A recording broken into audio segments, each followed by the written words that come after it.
All right, cool. All right. And we are live recording. Well, we're not live, we're just recording. But what's up, everybody? My name is Volsi. I have here my friend Jonathan, right? Yeah, Jonathan. All right, we met online on a Black Atheist group. We're doing right now Atheist Testimonials, Mhm. and this is just a series that I wanted to do to get people's, stories and their livelihood and how they came to be an atheist. So, Jonathan, tell us a little bit more about yourself. So I'm from Louisiana, deep South, deeply rooted in Southern tradition, and that part of that is being Christian. I grew up Southern Baptist, so we ended up being interdenominational Christian short, like when I was probably 10. But before that, it was fire, brimstone. You going to hell. We going to church every Sunday. We going to Sunday school. We going to Wednesday night service, and pretty much everybody around me growing up was religious in some way, shape, or form. And so that was all I knew. I didn't even have the idea of what being a non-believer was. I didn't think anybody was a non-believer. I didn't even have the language for it, you know? Gotcha, gotcha. Mm-hmm. Um, Yeah, tell us a little bit more about your childhood. So you said it was like one of those really southern things, fire and brimstone. I'm West Indian, right? So Mm-hmm. yeah, we kind of have the same tradition. It's Mm-hmm. fire and brimstone type stuff. And it's funny that you're from Louisiana because I'm Haitian Mm-hmm. and our cultures are like extremely similar because of the French influence. Yeah, you know what I mean? Absolutely. I mean, hell, yeah, French, Spanish. It was kind of like a melting pot of all of a lot of European culture and also a lot of local like hoodoo, Santeria type things. Mhm. So, yeah. Yeah, yeah. Over in Haiti is the same thing. It's like an Mm-hmm.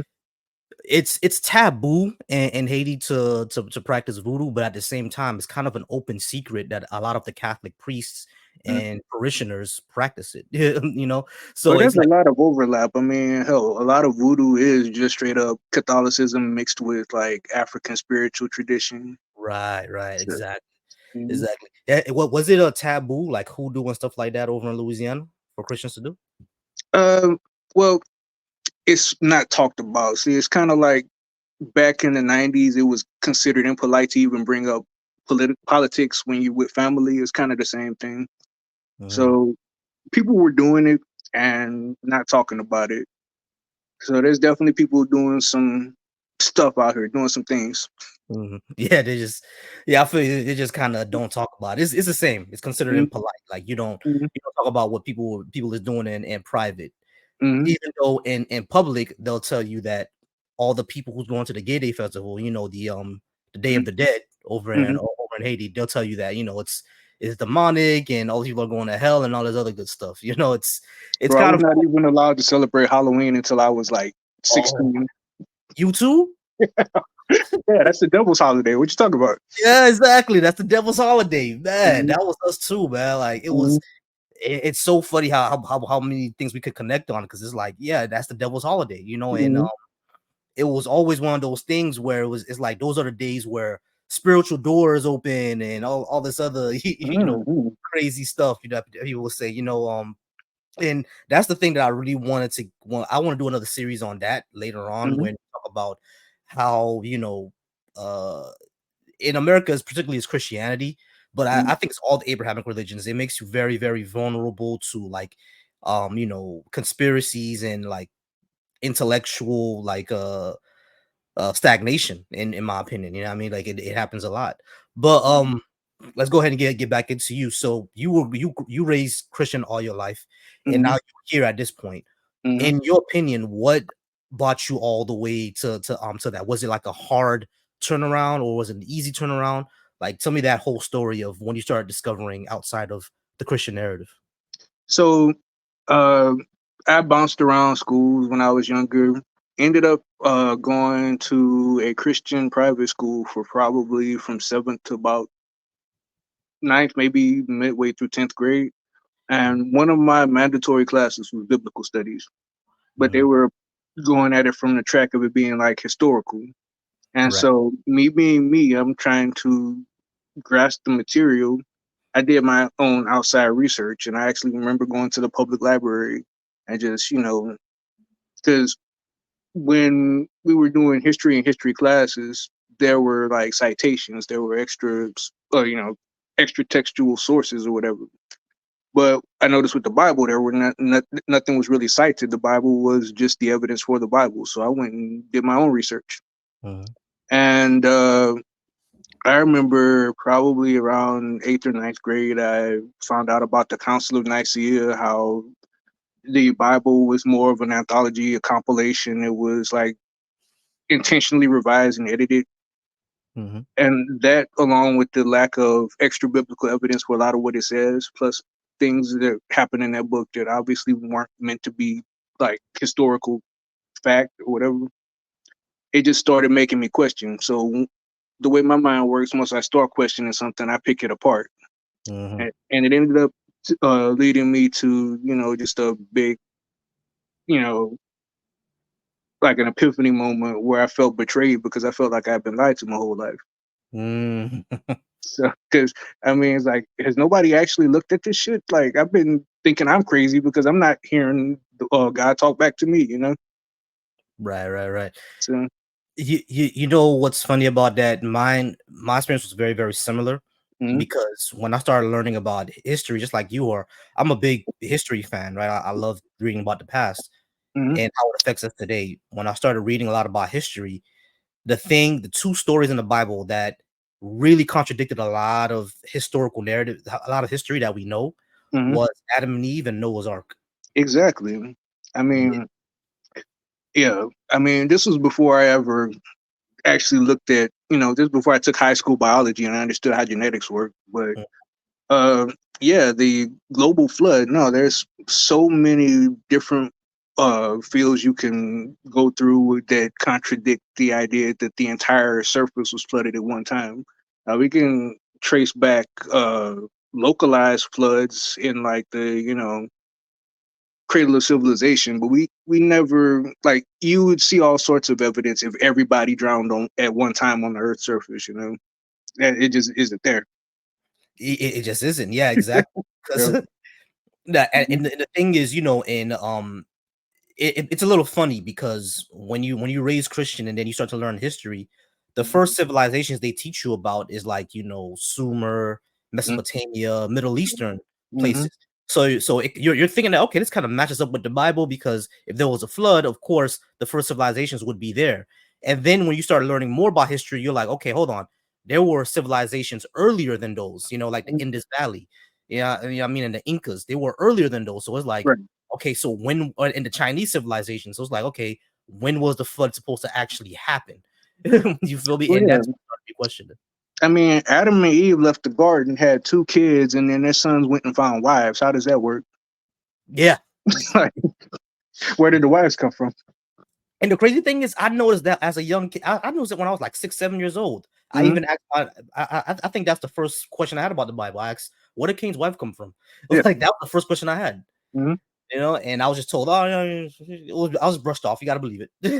you Well, know? yeah. I mean, I got in trouble for asking certain questions in Sunday school. That didn't Mhm. stop me from asking them, but I did get in trouble. Gotcha. So you Hmm. were around your teenage years when you really started questioning and examining the Bible, or like that Uh, came. when I started critically examining the Bible, there were certain stories that even as a kid I didn't like and didn't make sense. Job, for example, just I could not take a positive message away from that. It just seemed like God was fucking with this guy. Mhm. So it seemed like extremely unfair. I've always been somebody who's like, big on fairness. Yeah. So I was always kind of questioning, or at least I was always trying to understand it for myself and make it make sense for me. So, but yeah, once I actually did the digging, that's what made me an atheist because I'm like, oh shit, this isn't really founded on anything that solid. Yeah. And you know what? Like that's sometimes as teenagers, that's really brave to do because you're still under the control of your parents. Mm-hmm. And they can still force you to do anything. And even as teenagers, even if we grow bigger than our parents, like Mm-hmm. I was in track and when I was in high school. So Mm-hmm. and for track, just like football, they make you work out a lot. Right. Because you got to be strong to run. Like look at Mm-hmm. Usain Bolt, he's a pretty muscly guy. Mm-hmm. So I was bigger than my parents. Like I had the muscles and everything like that. But it was the fact that you were raised under that household and you depend on them for everything. Mm, So I was still, even though I had all these questions in my head as a teenager, I kind of forced myself to push them back because I was still under control of my parents, and mm. I still kind of had that fear, so to speak. You I know what I mean, mean? fear is how, like, fear is what perpetuates religion. Indoctrination is what perpetuates religion. Mhm. Thankfully for me, I've always been a Baton Rouge hardhead nigga, so you're gonna have to make it make sense, or I'm not rocking with it like at all. So Yeah. we used to fight. It used to be a like it was a argument and a fight every Sunday. I remember they used to have to pull me out of bed, make me go get my clothes. Mhm. Sometimes mama didn't even want to deal with it. They just went without me. And that's what I liked. I didn't fucking want to go. But it was like a constant back and forth about that. They were like telling me wasn't an atheist. Yeah, So it's definitely for me right now. My peoples mm, don't believe it. mm. It's really different. Eventually they accepted it because like they understood like if you know me, I'm going to do what I want regardless. So Yeah, yeah, if you exactly. want if you want to maintain a relationship with me, this is an aspect of me that you're gonna have to accept, or else we could just not have a relationship. Yeah, exactly. And now I want to get to that, like how it affected your relationship with your family. Mm-hmm, Um, Now with me, my family's pretty loving. So mm-hmm, like there was tension there in the beginning, but that's kind mm-hmm, of dissipated now ever since they're kind of in denial of it.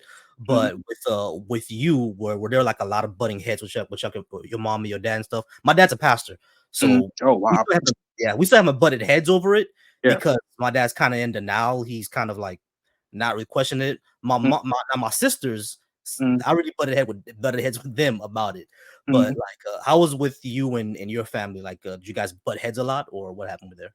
So the main things that me and my family, my mom and my dad butted heads over was what they took as disrespect, but it was really just me, exercising a degree of independence and doing what I knew was right instead of what they were telling me to do. Mhm. So I'm not really that pressed about going and sitting and hearing a boring ass sermon for an hour every week, but I resent being made to do it. I resent, being told that I had to believe it, you know? Yeah, yeah. So, my ideological butting of heads came in the form of like internet forums and stuff. My dad likes to, well, he was trying to, facilitate conversations between me and different high ranking church members, but he would frame it to them like I just had questions. No, I don't have questions. I kind of am pretty solidly where I'm at, but he wanted them to convince me because he didn't have arguments that could convince me. He tried, Mhm. and he just ended up giving up. He's like, you just seem like you know it, like you just want to be a know-it-all. I'm like, no, I'm addressing what you're saying, and you don't have an argument. So So yeah, I'm Yeah, I'm always willing to have the conversation because I'm always open to being convinced I'm wrong. I want to be right. I want the correct information. I want to believe the thing that maps closest to reality. So if that's not your core beliefs, my core beliefs have never been wrapped up in believing this one thing. Like I and, want to investigate the world around me and make it make sense. and that's completely respectable. And Mm-hmm, I've always felt the same way of make it mm-hmm, make sense. mm-hmm, And when I had sort of like one of those panics in my head when I started realizing that this is not making sense. But it's mm-hmm, because I was raised in that so much, I kind of pushed it behind my head. I've mm-hmm. always wondered if other people like had that same experience where they kind of panicked of losing their faith. Did you go through that, or was it just this shit don't make sense, so you just forgot about it? So the thing is, the panic definitely is something I saw in people around me, but I never panicked over it because ultimately I was always trying to grasp it. It never like even though I was raised this way, I don't think I ever really believed it. So Mm, accepting it as untrue didn't really it was just more of like an aha moment than a panic moment. So mm. I don't think I ever was in the most literal sense a believer. I just didn't have the language to describe where I was. Gotcha, gotcha. Mm-hmm. I do think a lot of people who come out of it are kind of like that. You Mm-hmm. know, they kind of knew from a young age something. A lot of this is not making sense, but they stay for the community, and I Well, did a yeah. lot of that too. I stayed for the community. I didn't want to lose those connections, you know. Hmm. And a lot of people I've met who went through religious trauma, that was one of the biggest traumas that they've had, where people cut that off. I'm lucky enough where a lot of my friends didn't completely cut me off. Hmm. But what was your experience? Did your church friends cut you off, or did you butt heads with them, or what happened there? Where they were all just like, screw it. So the thing about it is, when it wasn't Sunday school, when it wasn't church, and we were just hanging out, it really didn't even get brought up. Because I mean, some of the most rebellious kids are the ones that are raised in the church. Yeah, yeah, So definitely. we're not sitting around talking about, hey, did you realize that this biblical text doesn't match up with historical text? No, we weren't talking about that shit at all. We were just hanging out. Got So I didn't openly admit I was an atheist until I was probably in college. mm, So I was definitely having the conversations before then, just trying to figure out where I stood on things. I did a lot of apologetic debates in like chat rooms. Facebook was big at the time. YouTube was big at the time. Atheist Experience was big at the time. mhm. So I just kind of strengthened my arguments from those and kind of doing my own research. I went through the same thing. Like, I Mhm. think I did go through, just like how you said you felt betrayed, Mhm. and myself, I felt betrayed as well. So I did go through the angry atheist stage. Not Oh, everybody goes through I it. think everybody does. Yeah.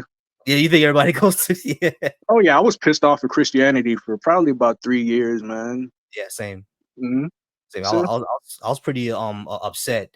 Um, like during that time, it's a little embarrassing because I kind of fell into a cycle of arrogance. You know what I mean? Do you think that ever happened to you, or you were just kind of pissed and I think I was more pissed than like self-satisfied with discovering it because it seemed to me like a discovery anybody was capable of making.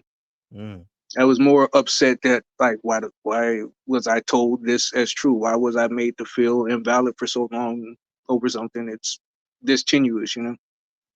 gotcha. Mhm.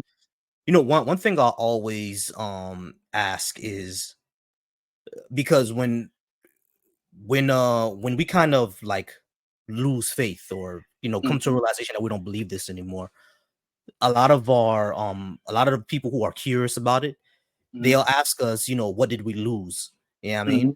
But I think we should reverse that question. What do Mhm. we gain from leaving it? You know what I Right. mean? Because me, I think I gained more integrity. Like, Mhm. do you think you gained anything by not being in part of the system anymore? Not really, because I was always on the outskirts of the system in the first place. Mm, Like yeah, I was definitely there in the youth groups and in the community. Used to play church piano, learn how to play an instrument, went to the Christian retreats. I definitely took away positive experiences. I don't regret any of that.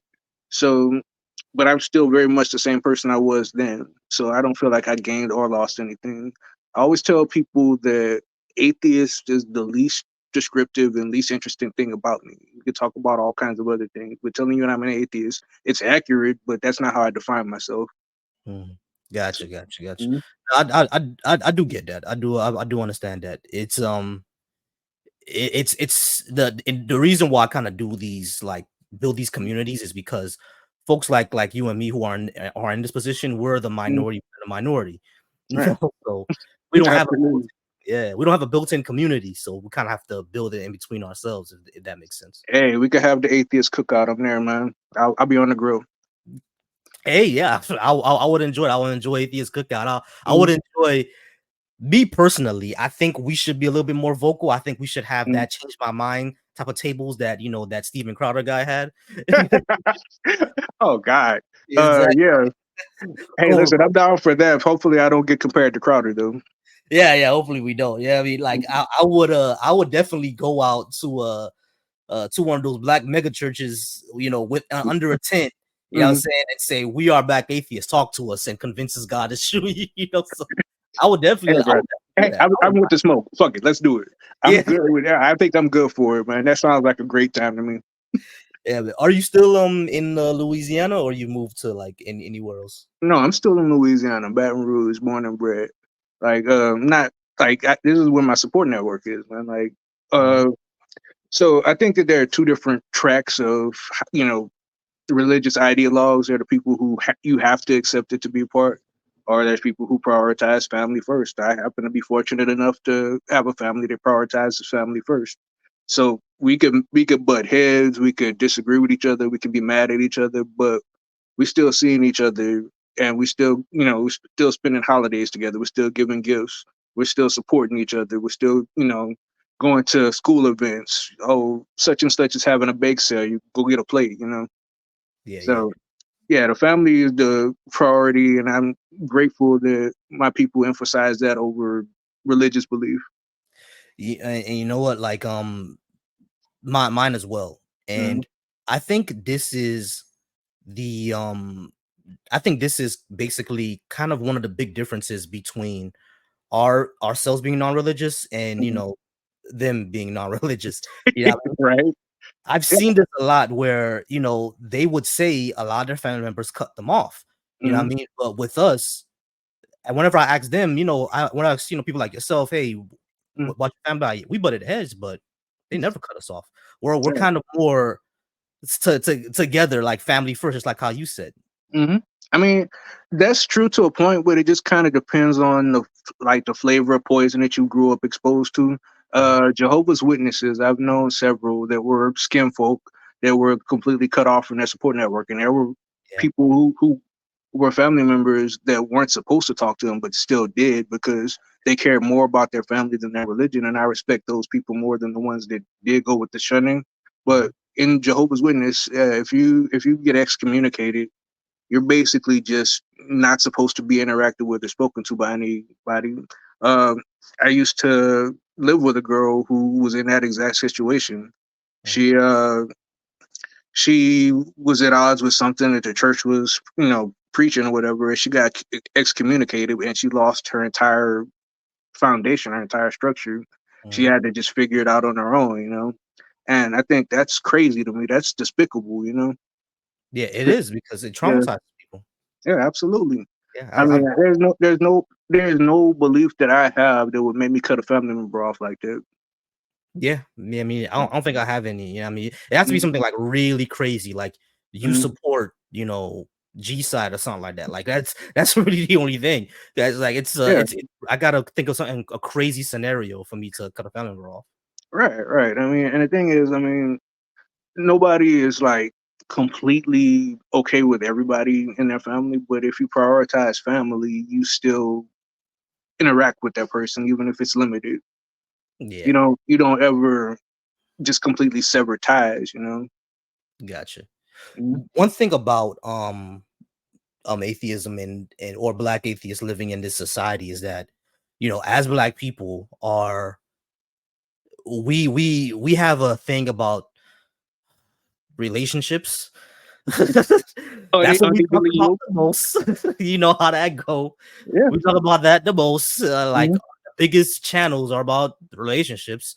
Hmm. But like one thing that I've seen in the majority of these channels is that they when they give their advice, they talk about being spiritually yoked and all that other thing. It's related with Christianity, but Hmm. people like ourselves are kind of left out Hmm. and are sometimes even told to stay away from.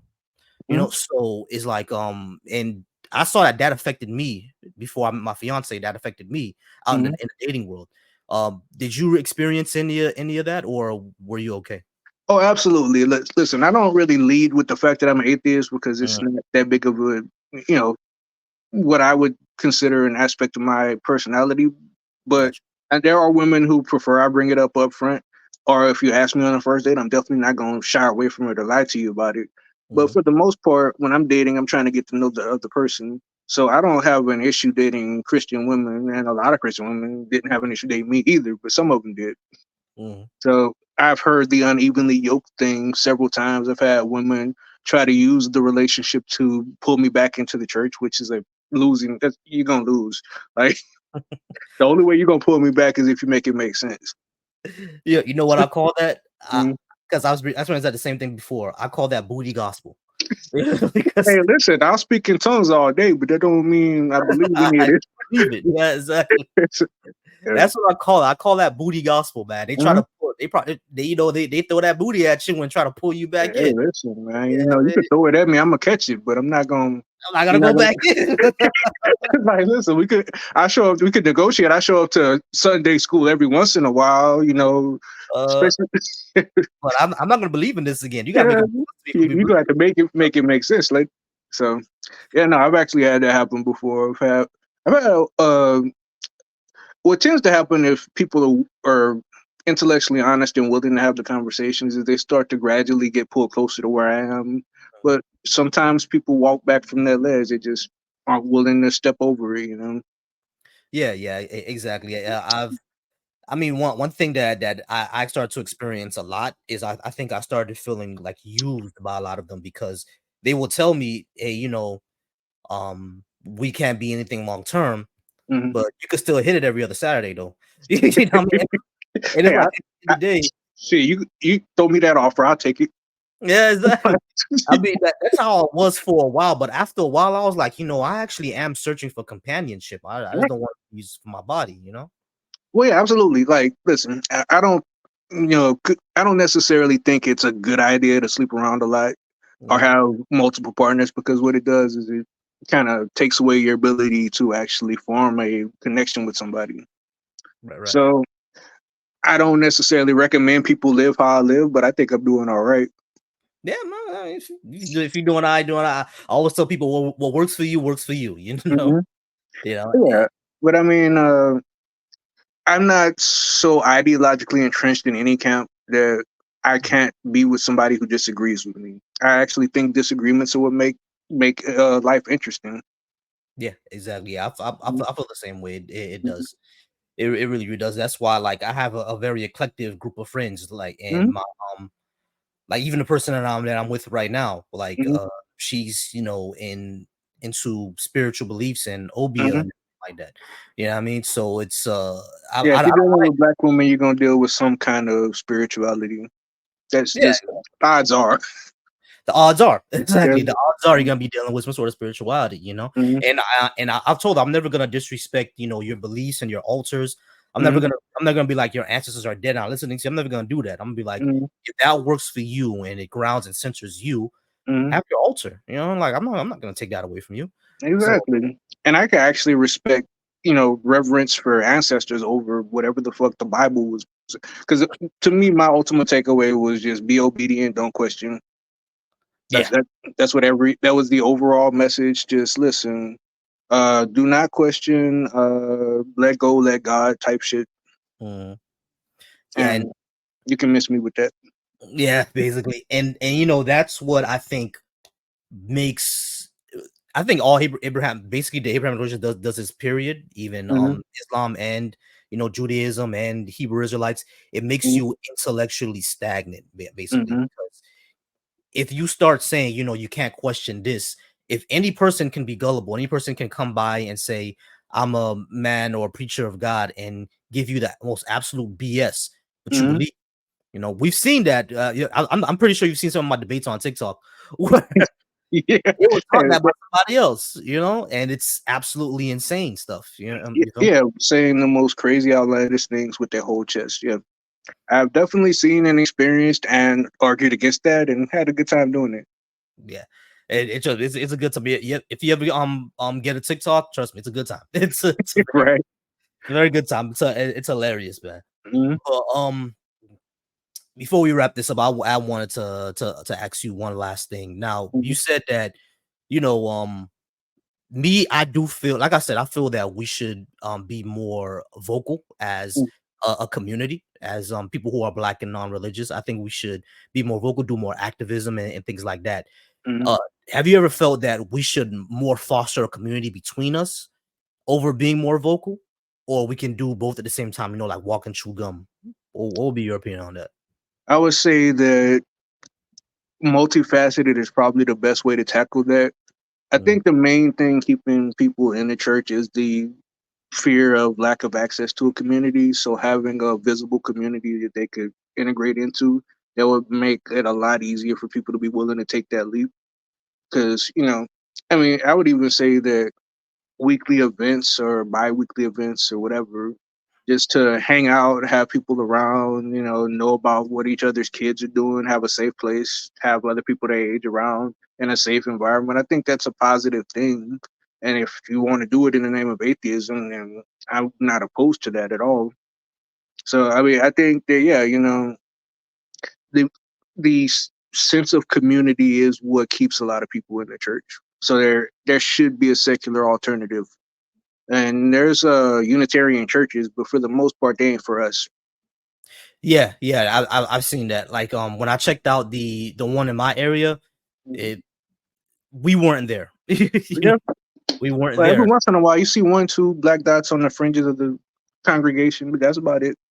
Yeah, exactly. And I really want that for us, Hmm. secular congregation, which is why I created that Discord. Hmm. So we can Right. find out who's around, who's in our area, and we can have more of those things happening. And I'm here have for it, man. exactly, and I want to have us to have biannual events where we all come together and hang Hmm. out and do the whole black secular thing. That's just to build a community. I've always felt like building a community and having that sort of activism would be great for us, and I not agree. not necessarily spread the message of atheism, but like show people that there's a community here if they Yeah, are tell from. people that we exist, because for a while I thought I was the only one.